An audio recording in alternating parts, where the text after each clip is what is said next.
изграждането на една нова държава. Hi and welcome here where you feel home. И побърках, значи, тия чужди езици. Но знаете много добре, че за това си има и причина. Днес се пренасяме отвъд океана, защото имаме важна среща, важна историческа задача да създадем една от великите сили в историята. Докато стигнем до създаването на Съединените американски щати, има малко време. Първо трябва да видим какво изобщо се случва в този новооткрит континент. В Южна Америка колонизацията се извършва основно от португалци и испанци, но сега няма да си говорим за тези земи. Важен за днешния видеоурок е Северна Америка. Тя се превръща в сфера на интерес на най-великата морска сила по онова време – Англия. Колонизирането започна в началото на 18 век и въпреки, че това е един бавен процес, той има своята цел и в неговия ход се създават 13-те английски колонии, които се разпростират по Атлантическия бряг. Колониите са отдалечени от границите на държавата майка територии, които са доминирани от нея в икономическо, административно и военно отношение. Метрополията, която в нашия случай е Англия, е държавата майка, която следи за развитието на своите подчинени земи. Макар всички тези колонии да са английски, те се различават помежду си. В по-северните райони преобладават свободните фермери, а за юга е характерно и робството. Това са две големи различия, които по-късно изиграват решаваща роля в развитието на Съединените щати. В колониите се изповядат и различни клонове на християнството, докато в Мериленд е католическа, то Вирджиния е англиканска, а северните колонии са населени с пуритани. Тази особеност не е никак странна, защото в новия свят се заселват хора от Европа, а точно по това време на стария континент се разпространяват най-различни вероизповедания. Ситуацията в колониите се променя, като една от основните причини е просвещението, чието идеи се разпространяват и на Атлантическото крайбрежие. Американците остават верни поданици на английската корона, но започват да не дигат глас в защита на правата си. След 1767 година се въвеждат всевъзможни данъци. Един от тях е данъкът върху захарта.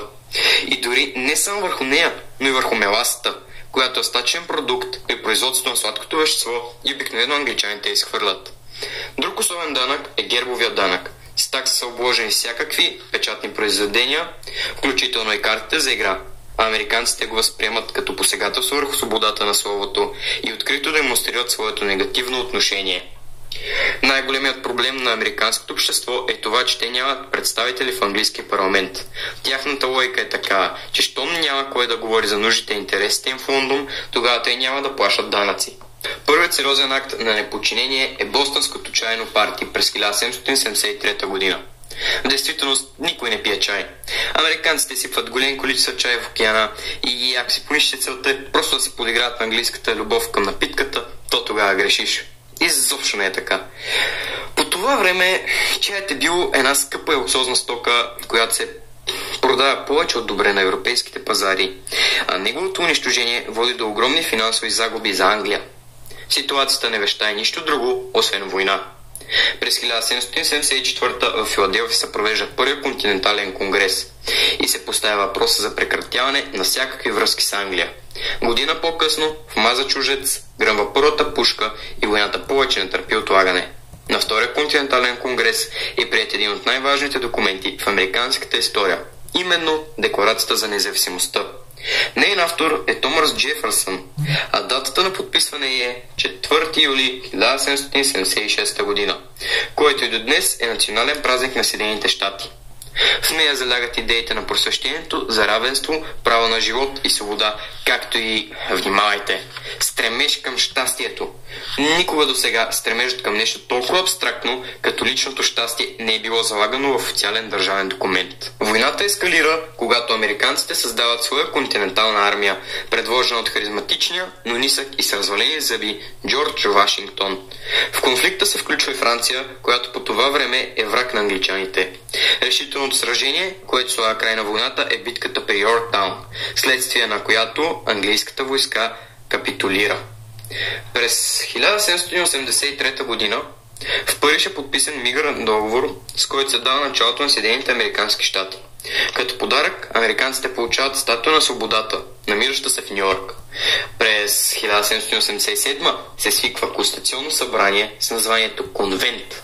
То приема конституцията на страната.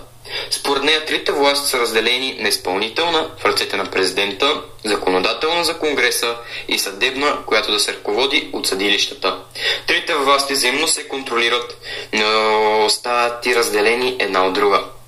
Формата на управление е президентска република, а за пръв върховен глава на щатите е избран Джордж Вашингтон. Няколко години по-късно, през 1791 година, е приет и закон за правата, с който се гарантират свободата на религията, печата, словото и събранията, неприкосновеност на частната собственост, правото за носене на оръжие, както и справедливия съдебен процес. Този закон действително представлява първите 10 добавки към Конституцията. Любопитен факт за американския върховен закон е, че той се променя чрез поправки, но от създаването на държавата до днес не е променена изцяло Конституцията.